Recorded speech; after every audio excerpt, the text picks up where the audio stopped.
Friends, welcome to science classes.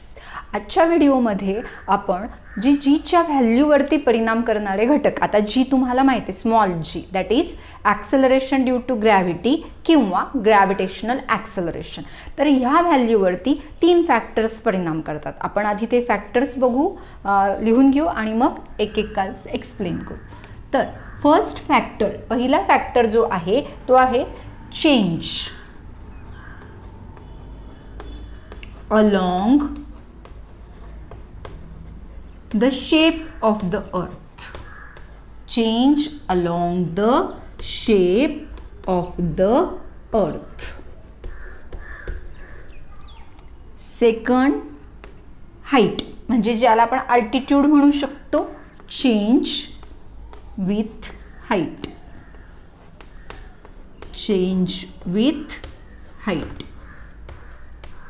आणि तिसरा factor जो आहे तो आहे डेप्थ, किंवा आपण चेंज विथ डेप्थ लिहिलं तरी चालेल किंवा नुसतं डेप्थ घेऊ. तर आता बघा इथे काय काय फॅक्टर आहे. पहिला change along the shape of the अर्थ, चेंज विथ हाईट. इथे वाटल्यास तर आपण हेच लिहू, म्हणजे मग तुम्हाला पण लक्षात येईल व्यवस्थित. काय लिहितोय आपण? Change with depth. आता डेप्थ म्हणजे काय, तर खोली, म्हणजे जसं जसं आपण पृथ्वीच्या सरफेसवरून खाली जाऊ त्याला आपण डेप्थ म्हणणार, आणि जसं वर जाऊ त्याला आपण हाईट म्हणतो. आणि अजून एक शब्द आहे त्याला अल्टिट्यूड, म्हणजे समुद्र सपाटीपासून जमिनीपासून वर जाणारी उंची. हे 3 फॅक्टर्स आहे. म्हणजे जर तुम्हाला फक्त एनलिस्ट करा विचारलं किंवा राईट डाऊन विचारलं तर तुम्ही हे 3 नावं लिहू शकतात. काय? Change along the shape of the अर्थ, चेंज विथ हाईट आणि चेंज विथ डेप्थ. डेप्थचा तुम्हाला मराठी अर्थ सांगितला मी. डेप्थ म्हणजे काय? खोली. रूम नाही, खोली म्हणजे काय? खालचा सर्फ, म्हणजे खाली जाऊ ती उंची किंवा खालची उंची. तर आता आपण हे 3 फॅक्टर बघितले, तर आपण आता पहिला फॅक्टर बघणार आहे. पहिला फॅक्टर काय आपला? Change along the shape of the अर्थ. मग मी हे 2 पुसते, आपण आता हा फॅक्टर आधी क्लिअर करून घेऊ. बघा तुम्हाला माहिती आहे की पृथ्वीचा जो शेप आहे बघा, आता आपल्याला माहिती आहे की ही समजा आपण हा राऊंड घेतला, ओके, तर हा जो शेप आहे समजा एक्झॅक्ट सर्कल, तर पृथ्वी काही एक्झॅक्ट सर्क्युलर नाही आहे. पृथ्वी जी आहे ती ह्या आणि ह्या सरफेसने स्लाइटली प्रेस झालेली, म्हणजे थोडासा गोल भाग समजा आपण थोडासा दाबला, तर मग आता हा शेप साधारणपणे आपण कसा काढू शकतो? तर साधारणपणे पृथ्वीचा आकार थोडासा काय बल्ज, म्हणजे बल्जिंग झाला आहे. म्हणजे बल्जिंग म्हणजे काय?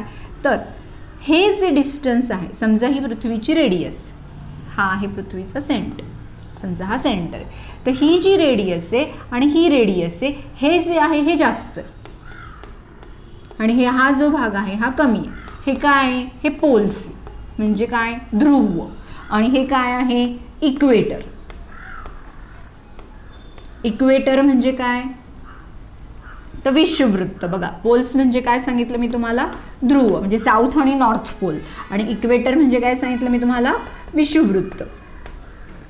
तर ही जी हाईट आहे बघा, तर आरची हाईट पोल्सपाशी कमी आहे आणि इक्वेटरपाशी जास्त आहे. म्हणजे पृथ्वीची रेडियस, पृथ्वी अशी दाबली गेलेली असल्यामुळे स्लाइटली थोडीशी, तर स्लाइटली दाबल्या गेल्यामुळे पोल्सपाशी तिची रेडियस कमी असते आणि इक्वेटरपाशी तिची रेडियस जास्त असते. तर याचा काय परिणाम होणार आहे पृथ्वीच्या ह्या अशा विशिष्ट अशा शेपमुळे जीच्या व्हॅल्यूवर काय परिणाम होतो तो आपण बघू. आता आपल्याला जीचा फॉर्म्युला माहिती आहे. G is equal to what? GM upon r². इथे r म्हणजे काय? पृथ्वीची रेडियस. आता नीट बघा, जेव्हा फ्रॅक्शन्सचा आपण विचार करतो तेव्हा फ्रॅक्शनमध्ये काय होतं बघा, समजा आपण 4ला आपण 2ने भाग देऊ आणि 4ला आपण 4ने भाग देऊ. बघा इथे हा 2 छेदस्थानी असणारा अंक आहे, म्हणजे आपण डिनॉमिनेटर किंवा छेदाने अंशाला भाग दिला, तर इथे किंमत किती येईल? ही किंमत कमी आहे बघा, ही किंमत कमी असेल तर इथे उत्तर येईल 2, आणि ही किंमत जास्त असेल तर इथे उत्तर येईल 1. म्हणजे जर छेद कमी असेल तर उत्तर जास्त येतं आणि छेद जास्त असेल तर उत्तर कमी येतं. म्हणजे हाच फॉर्म्युला आपण आता इथे वापरणार आहे. मग आता इथे कसं वापरणार आहे आपण? जी पोल्सपाशी बघू. जी पोल्सपाशी काय आहे? GM upon r². इथे r काय आहे? कमी आहे. आरची व्हॅल्यू काय आहे? कमी. आणि म्हणून जीची व्हॅल्यू काय येते इथं? जास्त येते. किती व्हॅल्यू असते जी पोल्सपाशी? 9.832 मीटर पर सेकंड स्क्वेअर. म्हणजे नीट बघा, ध्रुवांपाशी जीची व्हॅल्यू जास्त असते पोल्सपाशी.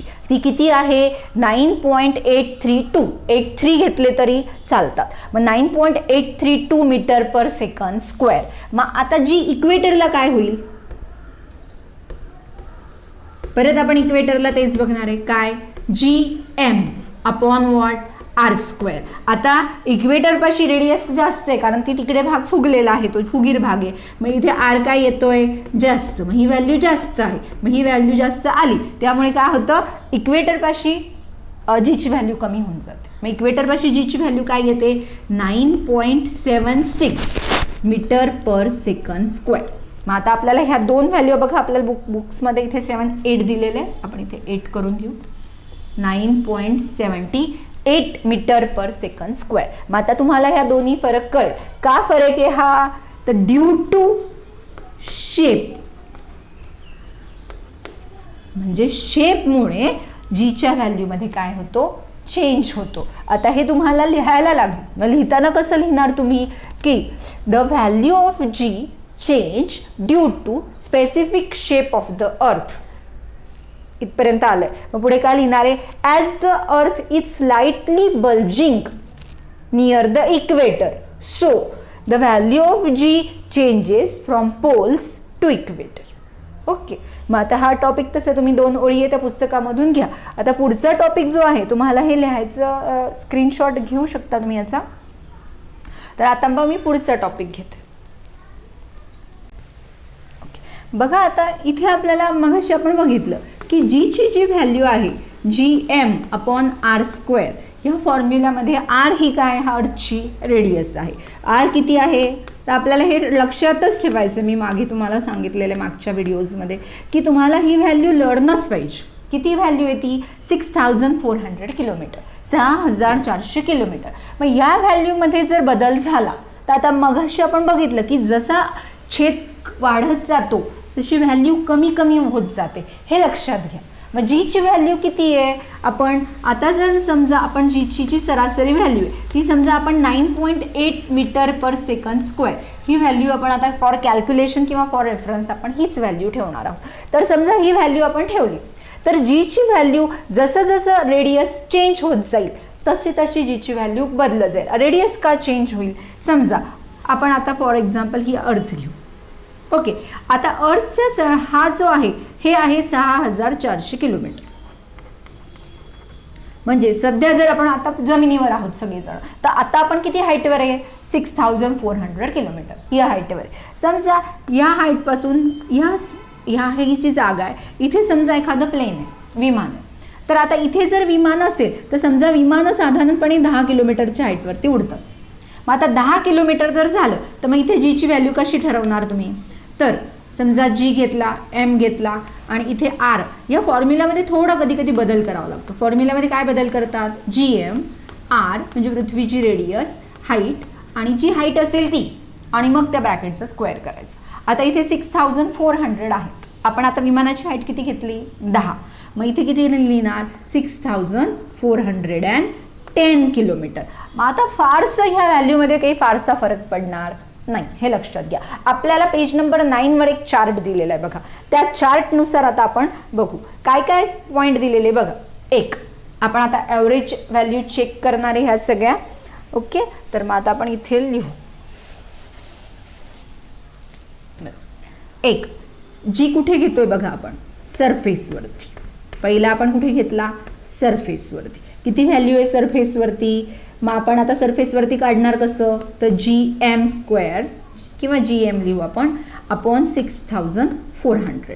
इथे हाईट 0 येते लक्षात घ्या. त्याच्यामुळे जीची व्हॅल्यू किती आली? 9.8 मीटर पर सेकंद स्क्वेअर. आपल्याला हे पहिलं दिलेलं आहे. मी आता हा टॉपिक असा आडवा लिहिते. दुसऱ्या याच्यात काय दिले? Mount Everest. मग जो एव्हरेस्ट आहे, एव्हरेस्ट पर्वत, तर माउंट एव्हरेस्टची हाईट किती आहे? साधारण 8800 किलोमीटरवरती, म्हणजे आपण 8.8 किलोमीटर घेऊ. मग इथे किती चेंज होईल बघा? GM upon 6408.8. आता इथे ब्रॅकेटचा काय करायचा आहे, स्क्वेअर करायचा आहे, आपण केलेला नाही. तर मग इथे जीच्या व्हॅल्यूमध्ये फारच थोडासा बदल होणार आहे. साधारणपणे त्यांनी तीच घेतलेली, त्याच्यामुळे ती व्हॅल्यू काही चेंज झाली नाही.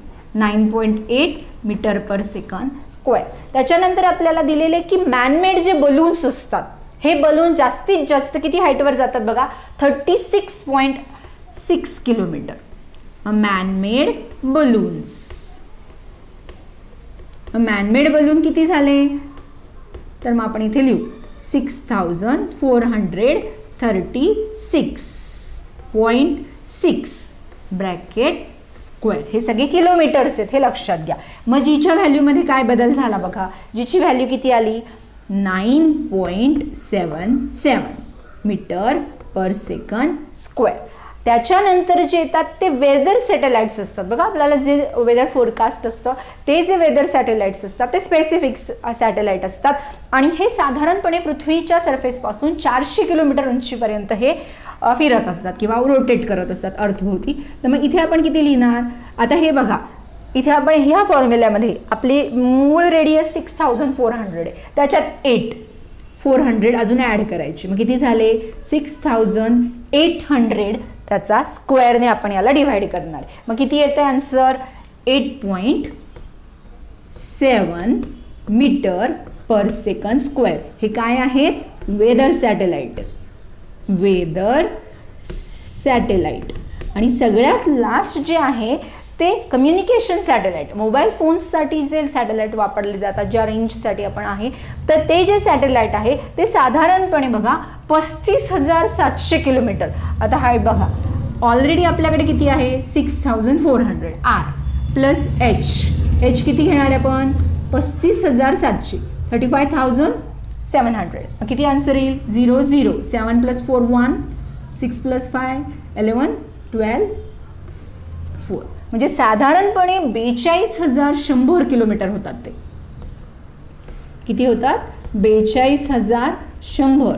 त्याचे आपण स्क्वेअर करणार. मग आन्सर किती आलंय बघा, 0.225 मीटर पर सेकंद स्क्वेअर. मग आता तुम्ही इथून नीट अंदाज लावू शकतात बघा की ही तर इक्वलच हाईट आहे. म्हणजे जर हाईट निग्लिजिबल असतात 10, 20, 25 किलोमीटरपर्यंत, जशी जशी हाईट वाढते तशी तशी जीची व्हॅल्यू काय होत जाते, कमी कमी होत जाते. मग आता ह्या सगळ्या व्हॅल्यूज बघा किती कमी झालेल्या आहे. कम्युनिकेशन सॅटेलाइटसाठी ती सगळ्यात कमी आहे, मूनसाठी ती अजून कमी आहे पण असणार, हे लक्षात घ्या. तर ह्या ज्या व्हॅल्यू आहे, जशी जशी हाईट वाढते जमिनीपासून तसं तसं काय होत जाणार, जीच्या व्हॅल्यूवरती परिणाम होतो. काय परिणाम होतो, as the distance or as the height increases. बघा, ॲज द हाईट इन्क्रीजेस,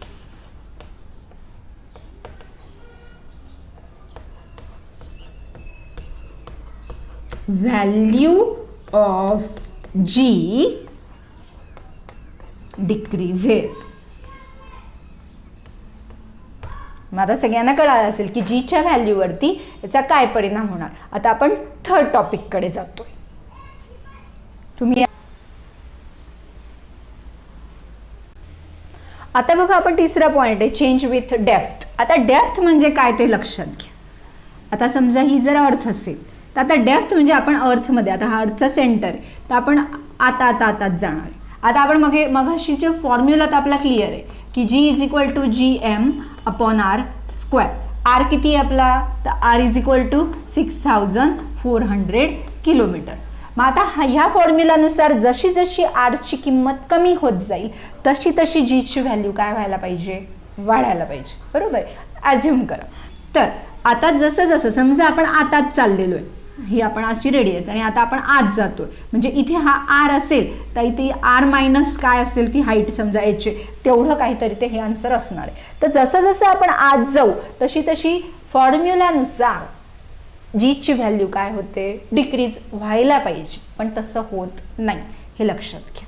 जसं जसं आपण पृथ्वीच्या सेंटरकडे जातो तसा तसा काही फॅक्टर्स याचे आर कमी होणार आहे. बघा, आर कमी झाल्यामुळे ही व्हॅल्यू वाढायला पाहिजे, पण मास हा जो फॅक्टर आहे हा चेंज होत जातो. मग जसं जसं आपण आत जातो तसा मास हा फॅक्टर बदलत जातो, आणि जे एक्झॅक्ट सगळे मास, याला असंख्य फॅक्टर्स याच्यासाठी असतात, पण आपण जर थोडं आपल्या साध्या आपल्या वर्गाच्या नुसार जर घ्यायचा विचार केला तर जसं जसं आपण आत जातो तशी तशी जीची व्हॅल्यू कमी होत जाते आणि जीची सगळ्यात एक्स्ट्रीम व्हॅल्यू जी असते किंवा आपण G becomes zero at the centre of the earth. हे वाक्य व्यवस्थित लक्षात घ्या. At the centre of the earth. बघा जीची व्हॅल्यू पृथ्वीच्या सेंटरवर काय होते, 0 होते. तर एकदा मी टॉपिक वाचते, तुम्ही नीट लक्ष द्या. बघा the value of g also change if we go inside the earth. पृथ्वीच्या आत गेलो की जीची व्हॅल्यू चेंज होते. The value of R in equation above equation मध्ये जी व्हॅल्यू आहे, so we can think that the value of g should increase. म्हणजे मी सांगितले तुम्हाला मागाशी की जीची व्हॅल्यू ॲक्च्युली वाढायला पाहिजे कारण आरची व्हॅल्यू कमी होते मॅथमॅटिकली. पण द पार्ट ऑफ द अर्थ, ज्या पार्ट जो आहे ज्याच्यामुळे जीची व्हॅल्यू आहे तो आहे पृथ्वीचा मास. हा खूप महत्त्वाचा पार्ट आहे आणि ह्या मासमध्ये जो आहे ॲक्च्युली जसं जसं आपण आत जातो तसं मास इक्वली डिस्ट्रीब्यूट व्हायला सुरुवात होते. म्हणजे आपण पृथ्वीच्या सेंटरकडून गेलो की सगळीकडे मास सारखं डिस्ट्रीब्यूट झालेलं असतं. त्यामुळे जीची व्हॅल्यू काय होते तिथे 0 होते. म्हणजे मास 0 होतं आणि म्हणजे ॲक्च्युली पूर्ण व्हॅल्यू काय होते 0 होते. सो बघा पुढचं एवढं की the part of the earth which contribute towards the gravitational force felt by the object also decreases, which means that the value of m is also decreased, and as a combined result due to change in r and m the value of g decreases as we go deep. इथे आपण लिहून घेऊ. The value of g decreases as we go deep. हे महत्त्वाचं की जसं जसं आपण वरती खाली जातो तसं तसं काय होतं, जीची व्हॅल्यू डिक्रीज होते. आता याच्या खाली अजून 2 प्रश्न आहे बघा. Think about it. Will the direction of gravitational force, प्रश्न पुस्तकातून बघा व्यवस्थित. Will the direction of the gravitational force changes as we go inside the earth. आपण जसं जसं पृथ्वीच्या आत जातो तसं तसा ग्रॅव्हिटेशनल फोर्सची डायरेक्शन चेंज होईल का, तर नाही, कधीही चेंज होत नाही. ग्रॅव्हिटेशनल फोर्सची डायरेक्शन नेहमी पृथ्वीच्या सेंटरकडेच राहते, towards the centre of the earth, म्हणजेच डाऊनवर्ड डायरेक्शन. आता पुढे what will be the value of g at the centre of the earth. आता मी इथे आन्सर लिहिले की value of the g becomes 0 at the center of the earth because mass equally distributes at the center of earth. Exactly 0 नाहीच होणार पण may be theoretically ती 0च होणार आहे कारण मास पृथ्वीच्या सेंटरवर मास बिकम्स 0, अर्थचं मास 0 होतं. आता बघा अजून एक महत्त्वाचा मुद्दा आहे की जी जीची व्हॅल्यू आहे ती 2 गोष्टींवर अवलंबून आहे. एक प्लॅनेटचं मास आणि प्लॅनेटची रेडियस. आता प्रत्येक प्लॅनेटसाठी त्याचं मास आणि त्याची रेडियस चेंज होणार. मग ह्या 2 गोष्टींमुळे जीची व्हॅल्यू प्रत्येक प्लॅनेटसाठी वेगळी वेगळी असते. म्हणजे असा पण प्रश्न असू शकतो की why the value of G changes in different planets. म्हणजे वेगवेगळ्या ग्रहांवरती जीची व्हॅल्यू का चेंज होते किंवा why the value of G changes on the moon. मूनवरती मूनचं जे मास आहे ते साधारणपणे मूनचं जे ग्रॅव्हिटेशनल ॲक्सेलरेशन आहे ते 1/6 टाइम्स पृथ्वीच्या. मग पृथ्वीच्या 1/6 टाइम्स असल्यामुळे खाली बघा की on the moon it is about 1/6 of the value on the earth. म्हणजे जी एम जर काढला आपण इथे लिहू शकते 1/6 टाइम्स ऑफ द अर्थ. कुठे पण मूनवरती जी मून. आणि जी ज्युपिटर पण तुम्हाला दिलेला आहे बघा. जी ज्युपिटर पृथ्वीच्या 6 टाइम्स म्हणजे जी ज्युपिटर ऑफ द अर्थ माझ्यामध्ये इथे नाही दिलेला ज्युपिटरचा, सॉरी. तर याचा अर्थ काय होतो ते बघा. तर जी मूनचा 1/6 टाइम्स आहे. म्हणजे जर आपण उडी मारली इथून पृथ्वीवरून तर चंद्रावरती उडी मारायला ती 6 पट उंच जाईल. म्हणजे मला जर समजा स्वतःला जर साधारण अर्धा किलोमीटर मी वर उंच उडी मारत असेल तर अर्ध्याच्या 6 पट म्हणजे साधारण मला 3 मीटरपर्यंत तेवढ्याच फोर्सने उडी मारता येईल. आणि म्हणजे मग आता तुम्ही इमॅजिन करा की जेव्हा आपण त्या ट्रॅम्पोलिनवर उड्या मारतात लहान मुलं यात्रांमध्ये तेव्हा ते किती उंच जाऊ शकतात. मग आपण कल्पना करू शकतो. आणि ते पण रस्त्यावरती चालायला पण चंद्रावरती आपल्याला फार प्रॉब्लेम येईल, कारण चंद्राचं ग्रॅव्हिटेशनल जो ॲक्सेलरेशन आहे ते बऱ्यापैकी काय आहे, कमी आहे. बऱ्यापैकी म्हणजे जवळपास 6 पट कमी आहे. ओके, मग आता इथपर्यंत आपण जे फॅक्टर्स आहेत ते बघितलेले. आता पुढचा लास्ट आणि महत्त्वाचा टॉपिक आहे तो मास आणि वेटमधला डिफरन्स. तुम्हाला हे बघा, स्क्रीनशॉट घेऊन टाका तुम्ही याचं. ओके, आता आपल्याला पुढचं टॉपिक दिलेलं आहे की मास आणि वेट या 2 टॉपिकमधला आपल्याला, म्हणजे आपल्याला हे 2 टॉपिक सांगितलेले, पण आपण आता त्यामधला डिफरन्सच्या फॉर्ममध्ये आपण याचा आन्सर लिहिणार आहे. लक्षात घ्या, आपण खाली तुम्हाला ग्रीन बॉक्स पण दिलेला आहे, त्या पण मध्ये तसंच दिलं की त्यामध्ये लक्षात द्या त्यांनी काय दिले की colloquially we use the mass and weight as a same term.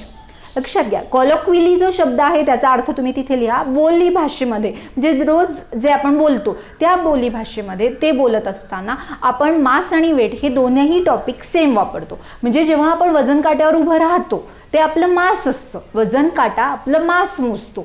मग आपण सायन्समधलं मास आणि सायन्समधलं वेट आणि डेली भाषेतलं वेट हे वेगळं वेगळं असतं. लक्षात घ्या, डेली भाषेत जे आपलं वेट असतं ते प्रत्यक्षात सायन्समध्ये मास असतं. मग आता आपण या दोघांमधला फरक बघू. तर मास म्हणजे काय, तर बघा मासची डेफिनेशन काय आहे, आता मी डिफरन्सच्याच फॉर्मॅटमध्ये लिहिते, द अमाऊंट ऑफ मॅटर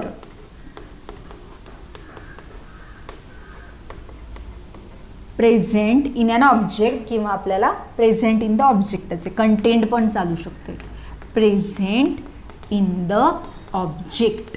ऑब्जेक्टमध्ये जे टोटल मॅटर आहे त्याला आपण काय म्हणणार, मास म्हणणार. मग वेट म्हणजे काय, वेट म्हणजे the force exerted by the earth on the mass, किंवा जे दिलेलं मास आहे त्याच्यावरती अर्थ जे फोर्स जो एक्झर्ट करते, जो फोर्स लावते त्याला आपण काय म्हणणार आहे, वेट म्हणणार आहे. मग वेटची डेफिनेशन बघा, the force with which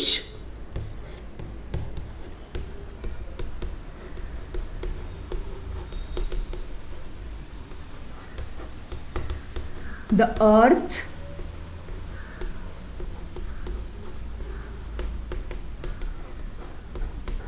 attracts the object किंवा बॉडी. आता जसे आपण पुस्तकात शब्द तेच मी वापरते, ऑब्जेक्ट. ओके, आता दोघांच्या डेफिनेशन तुम्हाला कळालं. आता पुढचं महत्त्वाचं आहे की मग मास जे आहे, मास ही एक स्केलर क्वांटिटी. स्केलर क्वांटिटीज म्हणजे ज्या क्वांटिटीजसाठी आपल्याला फक्त मॅग्निट्यूड पुरेसं असतं. उदाहरणार्थ 1 किलो साखर असं कुठलंही. तसं वेटचं नाही आहे, वेट ही व्हेक्टर क्वांटिटी आहे. वेट सांगण्यासाठी तुम्हाला डायरेक्शन लागतं. आता ॲक्च्युली मी परत सांगितलं की आपण वेट ही क्वांटिटी बोलीभाषेत किंवा सर्वसाधारण रोजच्या आयुष्यात वापरत नाही, शब्द वापरतो, क्वांटिटी वापरत नाही, हे लक्षात घ्या. आता 2, मग मास ही काय सांगितली आहे, mass is a scalar quantity.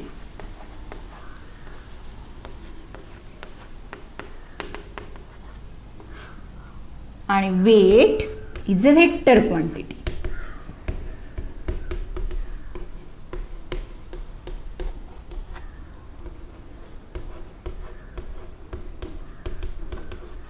आता मास कधीही 0 होऊ शकत नाही, हे लक्षात घ्या. Mass never becomes 0, weight can becomes 0.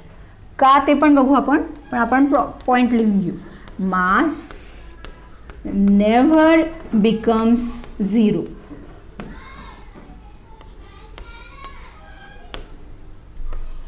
आणि weight becomes 0. Weight can become 0.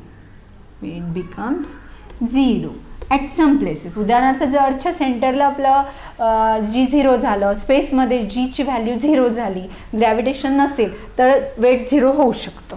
आणि 4, मास कुठेही चेंज होत नाही. आपलं मास अर्थवर, मूनवर, ज्युपिटरवर किंवा स्पेसमध्ये सेम राहणार. म्हणजे mass is same everywhere.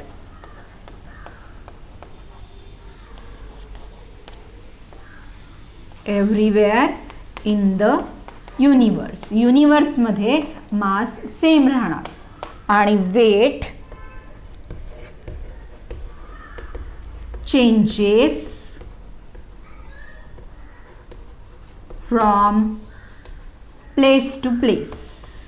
Weight place to प्लेसला काय होणार, चेंज होणार. मग आता हे 4 आहे पॉईंट्स आणि ह्या डिफरन्ससाठी एकदम एक्झॅक्ट आपण 4 पॉईंट लिहिले की 2 मार्क्स आपल्याला भेटतात. तर आता हे पॉईंट आपले क्लिअर झालेले. आता बघा फक्त आता फॉर्म्युलामध्ये आपण बघा, समजा आपण बघितलं की युनिट्स आपल्याला अजून एक पॉईंट घेता येईल बघा, SI युनिट लिहिता येतील आपल्याला. काय असतं मासचं SI युनिट, तर kilogram. SI unit of mass is kilogram. मग वेट हा एक फोर्स आहे आणि फोर्सचं SI युनिट काय असतं, तर न्यूटन. मग SI युनिट काय येईल याचं, न्यूटन. ओके. मग आता हा आपला आजचा टॉपिक आहे.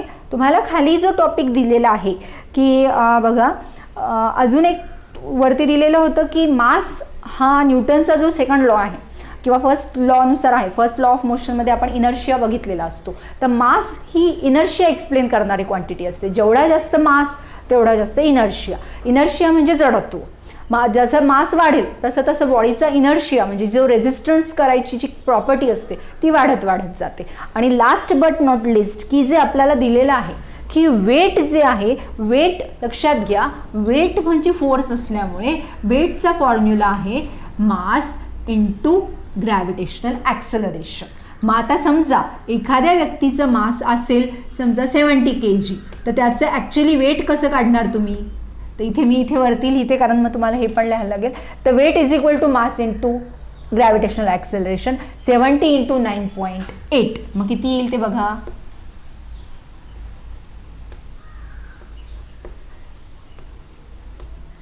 686 न्यूटन. ओके. जर 1 kg मास असेल तर 9.8 न्यूटन येईल.